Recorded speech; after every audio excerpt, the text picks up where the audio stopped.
अस्सलाम वालेकुम रहमतुल्लाहि व बरकातहू। आप देख रहे हैं टॉप 5 GNM और मैं हूं गुलाम नबी मद्दी। दुनिया भर से आज की 5 बड़ी खबरें जिन पर आज हम बात करने जा रहे हैं। सबसे पहले बात कर लेते हैं नाज़रीन किराम, पाकिस्तान ने भारत को सफारती महाज पर एक मरतबा फिर शिकस्त से दो चार किए हैं। सिख यात्री जो भारत से आज़ादी चाहते हैं, खालिस्तान की तहरीक जो भारत की बर्बादी का सबब है, क्योंकि अगर ये तहरीक कामयाब हो जाती है तो इसका मतलब है भारत की बाकी की 18 रियासतें जहां पर आज़ादी की तहरीकें चल रही हैं वो भी कामयाब हो जाएंगी और भारत से आज़ाद हो जाएंगी। खालिस्तान की तहरीक को दबाने के लिए भारत पिछले 30 साल से बड़े पैमाने पर हर साल फंडिंग करता है, सरमाया खर्च करता है, लेकिन पाकिस्तान ने करतारपुर राहदारी के जरिए से भारत को शिकस्त दी है, खालिस्तान की तहरीक को तकवीयत पहुंचाई है।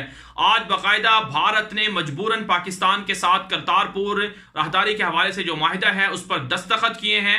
रोजाना 5000 सिख पाकिस्तान आएंगे, जो बाबा गुरु नानक जो उनका मुकद्दस मकाम है, रसूमात अदा करेंगे और इससे पाकिस्तान की इकोनॉमी को भी फायदा होगा, क्योंकि सिख यात्री दुनिया भर के अंदर 2 करोड़ से जायद हैं और हर रोज 5000 आएंगे जो $20 सर्विस चार्जेस फीस भी देंगे।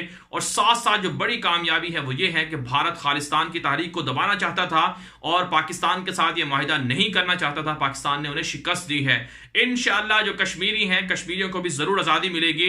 इसी तरह से खालिस्तान की तहरीक और बाकी की जो तहरीकें हैं पाकिस्तान को सपोर्ट करना चाहिए। मैं मुसलसल ये बात कह रहा हूं कि पाकिस्तान जब तक भारत के टुकड़े टुकड़े नहीं करेगा, भारत को तकसीम नहीं किया जाएगा, तब तक जो है भारत बदमाशी से बाज नहीं आएगा। और कश्मीरियों पर जो जुल्म हो रहा है इस हवाले से पाकिस्तान को अमलन अपना किरदार अदा करना चाहिए, यानी उनकी तहरीक को मुसल्लह करना चाहिए और उन लोगों की हर मुमकिन असलहा और माली और अखलाकी मदद करनी चाहिए, और जो इंशाअल्लाह पहले से पाकिस्तान कर रहा है। एक और बात कर लेते हैं नाज़रीन किराम, ये खबर पाकिस्तान से है, इंतहाई अफसोसनाक खबर है नाज़रीन किराम। फिर हम कहते हैं कि पाकिस्तान आगे क्यों नहीं बढ़ रहा, पाकिस्तान तरक्की क्यों नहीं कर रहा, पाकिस्तान के पासपोर्ट की दुनिया में वैल्यू क्यों नहीं है। नाज़रीन किराम, जब पाकिस्तान के अंदर अदल इंसाफ का कत्ल किया जाएगा, जब पाकिस्तान के अंदर मजलूमों पर जुल्म होगा, मजलूमों को इंसाफ नहीं मिलेगा, तो फिर पाकिस्तान तरक्की कैसे करेगा। जुल्म जो है इससे अल्लाह ताला नापसंद करता है, मजलूमों की जो आह है वो अल्लाह के अर्श को हिला देती है। इंतहाई अफसोसनाक बात है नाज़रीन किराम, सानेहा साहिवाल हुआ था जिसके अंदर 4 लोगों को दिन दिहाड़े पुलिस वर्दी में मलबूस लोगों ने फायरिंग करके कत्ल कर दिया था। उन्हें दहशतगर्द साबित करने की कोशिश की थी, लेकिन बाद में साबित हुआ कि वो मजलूम थे, वो सफर कर रहे थे, शादी में जा रहे थे, उन्हें कत्ल कर दिया गया था। सानिहा साहिवाल के जो मुजरिम पुलिस वाले थे उनको बरी कर दिया है अदालत ने, और इस पर पूरे पाकिस्तान के अंदर अफसोस का इजहार किया जा रहा है। नाज़रीन किराम, मुजरिम जो भी हो, मुजरिम चाहे वर्दी में हो, चाहे मुजरिम कोई अथॉरिटी वाला हो, चाहे मुजरिम कोई आम इंसान हो, चाहे कोई पावरफुल बंदा हो, सबको एक ही जो है कटहरे से देखना चाहिए। उनको कटहरे में खड़ा करके इंसाफ का तकाजा ये है कि जो मजलूम है उन्हें इंसाफ मुहैया करना चाहिए। सानिया साहिवाल एक टेस्ट केस था हुकूमत इमरान खान के लिए, लेकिन वो इसमें नाकाम रहे हैं। नकीबुल्ला कत्ल महसूद, जो नकीबुल्ला का कत्ल हुआ था, रावनवार का जो मामला था, इससे पहले कितने जाली पुलिस मुकाबलों में मजलूमों को कत्ल किया जाता रहा है, लेकिन उन्हें इंसाफ नहीं मिला और इस मरतबा भी यही हुआ है। नाज़रीन इकराम, ये पाकिस्तान की अदालतों के लिए एक बहुत बड़ा सवालिया निशान है। अवाम को भी ये सोचना चाहिए कि पाकिस्तान के अंदर ये क्या हो रहा है, पाकिस्तान के अंदर मजलूमों पर जुल्म होता है तो उन्हें इंसाफ क्यों नहीं मिलता। इमरान खान साहब को हमारा मशवरा ये है कि पाकिस्तान को वो रियासत मदीना बनाना चाहते हैं। रियासत मदीना में रसूल पाक सल्लल्लाहु अलैहि वसल्लम ने इरशाद फरमाया था कि अगर फातिमा बिनते मोहम्मद यानी रसूल पाक सल्लल्लाहु अलैहि वसल्लम की बेटी भी अगर कोई जुर्म करेगी तो उसके साथ भी कोई रियायत नहीं बरती जाएगी। और इसी तरह से एक खातून थी फातिमा मखजूमी, उसने कोई चोरी का वाक़या हुआ था तो उनके साथ जब सिफारिश की गई रसूल पाक सल्लल्लाहु अलैहि वसल्लम को उन्हें माफ़ करने की, तो आप सल्लल्लाहु अलैहि वसल्लम का चेहरा सुर्ख हो गया था और आप सल्लल्लाहु अलैहि वसल्लम ने फरमाया था कि अगर मोहम्मद सल्लल्लाहु अलैहि वसल्लम की बेटी फातिमा भी जुर्म करेगी तो उन्हें भी सज़ा दी जाएगी।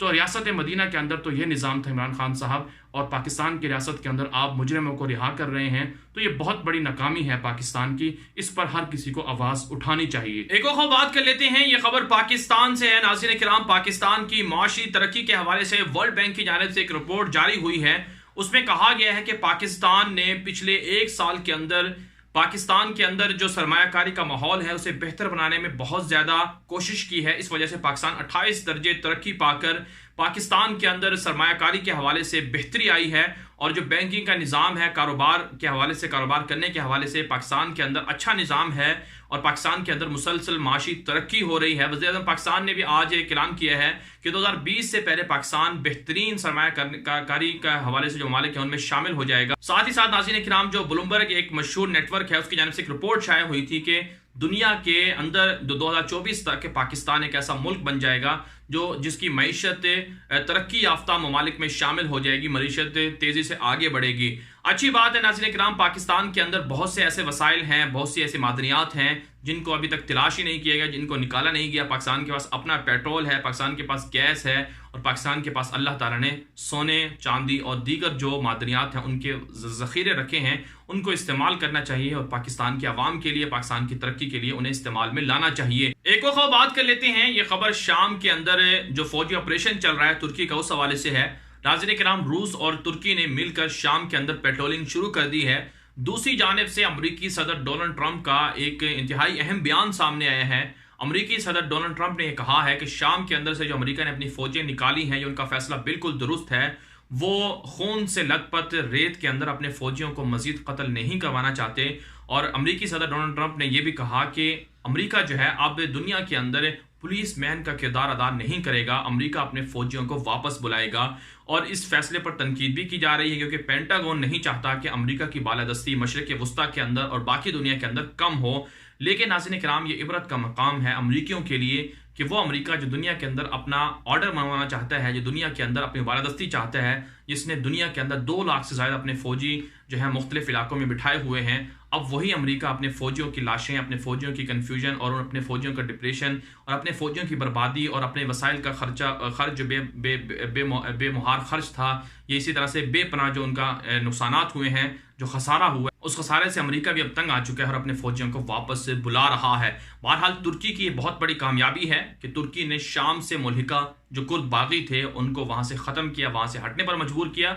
और ये वही कुर्द बागी हैं जिनकी अमेरिका पुशपनाही कर रहा था और इस पर पूरा का पूरा अमेरिकी मीडिया चीख रहा है कि उर्दगान ने किस तरह से कामयाबी हासिल कर ली है। एक और बात कर लेते हैं, यह खबर इसराइल से है। नाज़रीन किराम, इसराइल के अंदर इंतखाबात हुए थे लेकिन अभी तक के इंतखाबात के बाद किसी ने हुकूमत नहीं बनाई। नेतन्याहू को इंतखाबात में शिकस्त हुई थी, वाज़ेह अक्सरियत हासिल नहीं कर पाए थे और उन्हें मोहलत दी गई थी 28 दिन की कि वो इसके अंदर अपनी हुकूमत बना लें, वरना जो फरीक मुखालिफ है यानी बेनी गेंट्स जिसकी ब्लू एंड वाइट पार्टी है उसे हुकूमत बनाने का कहा जाएगा। नेतन्याहू 5 मरतबा वज़ीर आज़म रह चुके हैं तो इसराइल के, और इसराइल के तवील तरीन वज़ीर आज़म हैं, लेकिन नेतन्याहू को शिकस्त हुई थी। उसके बाद नेतन्याहू ने अब अमलन शिकस्त तस्लीम कर ली है कि वह हुकूमत बनाने में कामयाब नहीं हुए और आज उनका एक हंगामी इजलास भी हुआ है। मुस्तकबिल के फैसलों पर गौर भी किया गया है। जो मुखालिफ पार्टी है, जो सेकुलर और लिबरल पार्टी अपने आप को तस्वुर करती है, क्योंकि जो लिकुड पार्टी थी नेतन्याहू की वो शिद्दत पसंद, इंतहा पसंद, कट्टर किस्म के यहूदी उसके अंदर थे, तो जो मुखालिफ पार्टी है उसको कहा गया है सदर इसराइल की जानिब से कि वह अपनी हुकूमत बनाए। नाज़रीन किराम, इसराइल के अंदर जो सियासी इख्तलाफ चल रहा है ये इसराइल की बर्बादी का सबब बन सकता है। और इसराइल की बर्बादी भला क्यों ना हो जब वो फ़लस्तीनियों पर जुल्म ढाता है, मस्जिद अक्सा के खिलाफ दरअंदाजियाँ करता है, पूरी दुनिया के अंदर मजलूमों को कत्ल करता है, तो फिर इसराइल की बर्बादी तो होनी ही है। और इस वक्त जो सियासी माहौल चल रहा है इसराइल के अंदर वो बहुत ज़्यादा कशीदा है, आपस में यहूदी लड़ रहे हैं, सेकुलरिज्म लिबरलिज्म बहुत ज़्यादा बढ़ चुकी है। यहूदी जो रिब्बी थे उन्होंने ये भी कहा था, ये भी खुशखबरी सुनाई थी कि जो बंदे, जो पार्टी उन्हें दीनी जो यहूदियों के पेशवा रहनुमा हैं, रिब्बी हैं, उनको अगर वो अपने साथ हुकूमत में शामिल करेंगे, दीनी लोगों को, तो उन्हें जन्नत मिलेगी। अल्लाह ताला वो उनके जो नज़रिए के मुताबिक वो कहते हैं कि उन्हें आखिरत में बहुत ज़्यादा अच्छा फ़ायदा मिलेगा, जन्नत में उनको मकान मिलेगा, जन्नत उनको मिलेगी। तो इस तरह के जो है लॉलीपॉप भी दिए गए थे यहूदी कट्टर किस्म के यहूदियों की जानिब से। लेकिन जो सेकुलरिज्म है, लिबरलिज्म है और जो मुल्हिदीन है जो यहूदियों में, वो बहुत ज़्यादा पावरफुल हो चुके हैं, अब वही हुकूमत बनाने जा रहे हैं और ये इसराइल की बर्बादी की बहुत बड़ी निशानी है। बहरहाल आज के लिए इतना ही, इजाज़त दीजिए, अल्लाह हाफिज़।